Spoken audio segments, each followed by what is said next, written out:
Erene Tumim, Roti Hidup hari ini, Matius pasal 2.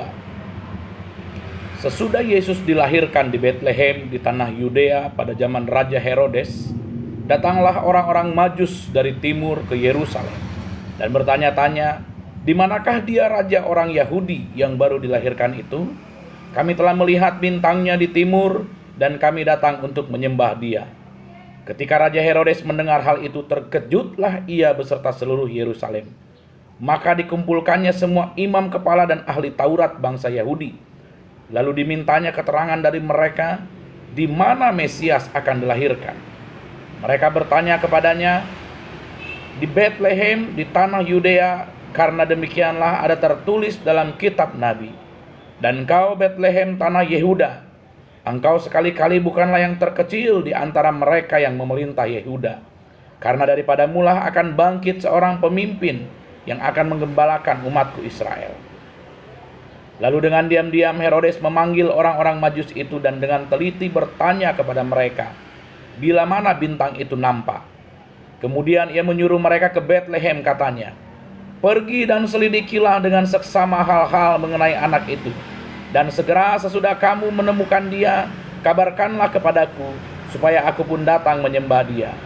Setelah mendengar kata-kata raja itu, berangkatlah mereka.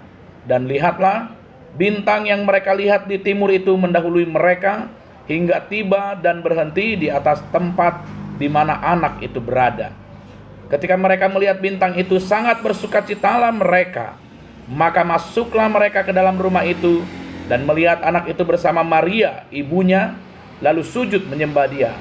Mereka pun membuka tempat harta bendanya dan mempersembahkan persembahan kepadanya, yaitu emas, kemenyan, dan mur. Dan karena diperingatkan dalam mimpi supaya jangan kembali kepada Herodes, maka pulanglah mereka ke negerinya melalui jalan lain.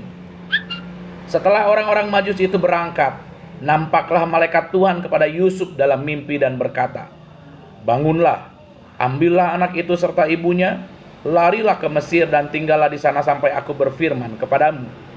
Karena Herodes akan mencari anak itu untuk membunuh dia."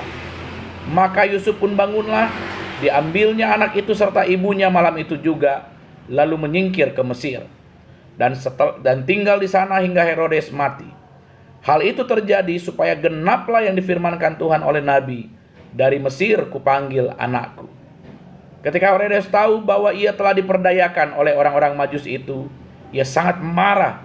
Lalu ia menyuruh membunuh semua anak di Betlehem dan sekitarnya, yaitu anak-anak yang berumur 2 tahun ke bawah, sesuai dengan waktu yang dapat diketahuinya dari orang-orang Majus itu.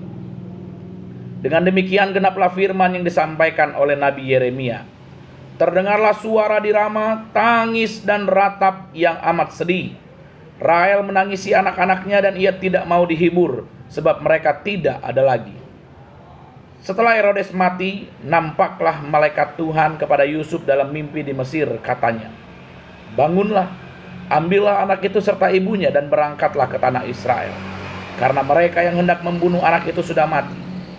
Lalu Yusuf pun bangunlah, diambilnya anak itu serta ibunya dan pergi ke tanah Israel. Tetapi setelah didengarnya bahwa Arkelaus menjadi raja di Yudea menggantikan Herodes ayahnya, ia takut ke sana. Karena dinasihati dalam mimpi, pergilah Yusuf ke daerah Galilea. Setibanya di sana, ia pun tinggal di sebuah kota yang bernama Nazaret. Hal itu terjadi supaya genaplah firman yang disampaikan oleh nabi-nabi bahwa ia akan disebut orang Nazaret. Erene Tumim. Haleluya.